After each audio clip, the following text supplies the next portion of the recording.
Okay, this is a tutorial for the BushMap SD companion. In other words, if you have a BushMap SD card from us, you would get this at no cost, or if you want to, you can purchase it separately. And it's an extension to the MapBuddy program. How would you activate that? It comes with an activation code which you put under the manage your extensions, and you would put the code right into BushMap here, and you can deactivate it, move it to another computer if you want. This code is all important, as well as your email address to move it from place to place. Nothing more, no need to contact us. Now, what do you get with BushMap? Essentially, you will find that you have two new map layers, which are essentially predefined pieces of information that will automatically show up in the map.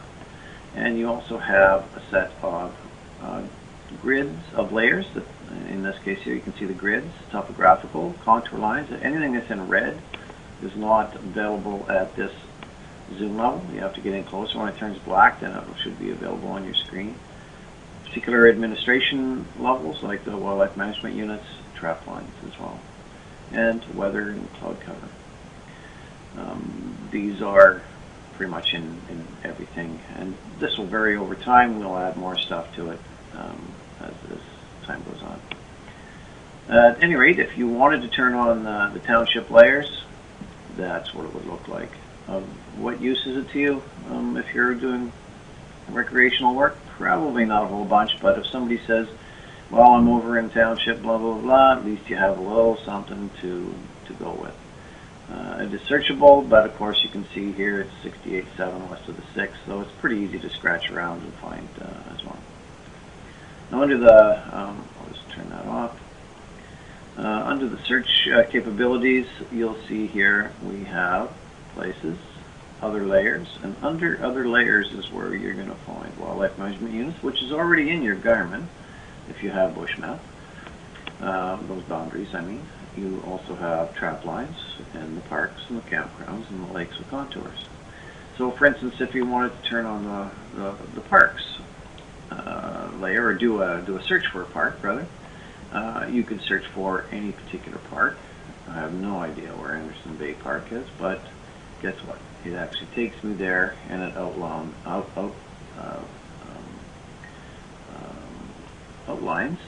the actual park boundaries. So you can see that it's part of this peninsula, this whole island, and now I can save that as a boundary if I really wanted to know whether or not I was crossing into it, and not that it wouldn't be marked on the ground, but nevertheless this could be put in as a track into your handheld, not into a Nuvi, but into any handheld, which is typically what you'll be using if you're playing around with BushMap very much.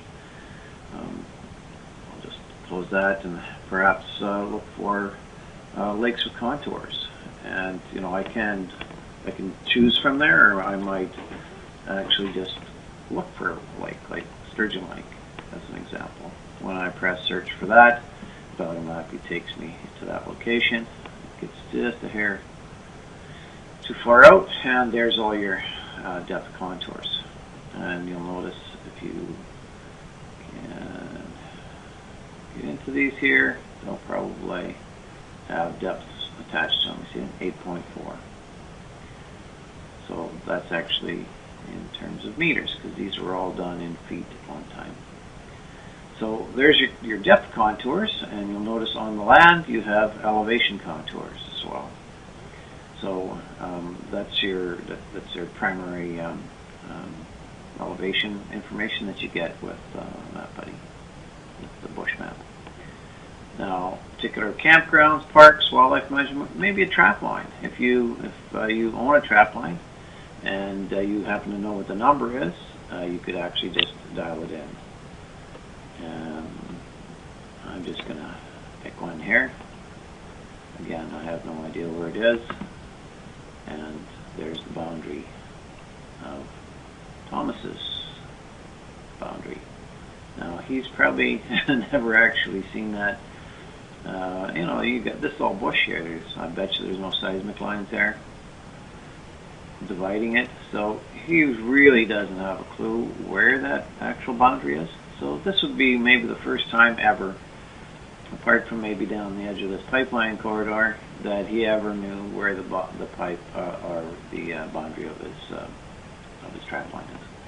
So you can see if you push that to your handheld, that would be some pretty good information, especially if you're trapping out there. You can put in any coordinate from any different type of GPS information. We actually have a little working area here, so you can copy paste it from another program and then figure out what the appropriate one is. Just take chunks of it or type it in.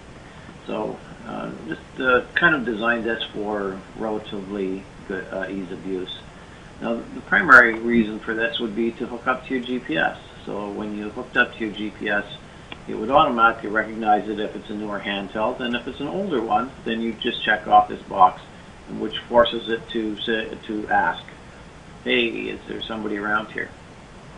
And it finds it, and then pops up in this device window here, and you can send or receive. So you can create stuff on here, or you can bring it in from your GPS.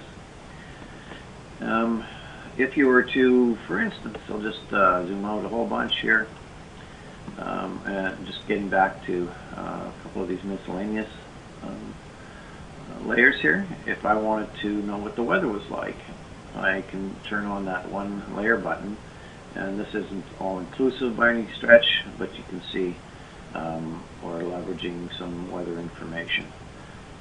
In addition to that, you can, we might have to be out a little bit further to get the cloud cover. I think it comes in quite far out, and there she be. So you can get a pretty good idea what the clouds are looking like in your area as well. At any rate, that's the big and small of MapBuddy, just of the BushMap SD card companion. Give it a test drive. I think you'll like it.